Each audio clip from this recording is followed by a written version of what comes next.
ছাদ বাগানের ড্রামের মাটি এবং শিকড় যদি যথাসময়ে ছাঁটাই না করা হয় তাহলে কিন্তু বিভিন্ন ধরনের রোগ ব্যাধি এবং অধিক হারে কিন্তু ফলন বাড়ে না এবং গাছের বৃদ্ধি পায় না। এর জন্য গাছের সুষম পুষ্টি সরবরাহ করার জন্য এবং গাছের অধিক বৃদ্ধির জন্য এবং অধিক ফলনের জন্য কিন্তু যথাসময়ে গাছের মাটি এবং শিকড় পরিবর্তন করা হয়।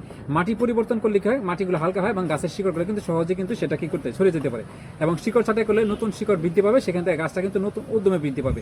এর জন্য দেখেন আমাদের এই মালবেরি গাছটা প্রায় 3 বছর প্লাস বয়স হয়ে গেছে। এটা একটা আয়ারল্যান্ডের মালবেরি, এটা 12 মাসের মালবেরি, খুব ভালো ফলন হয়।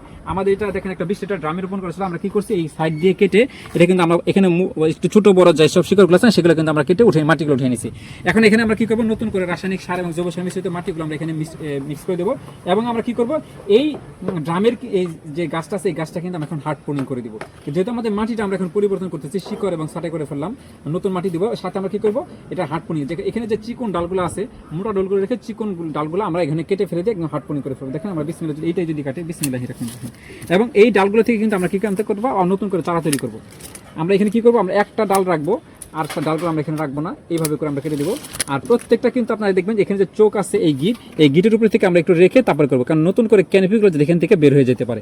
তো দেখেন আমরা এইভাবে করে করবো,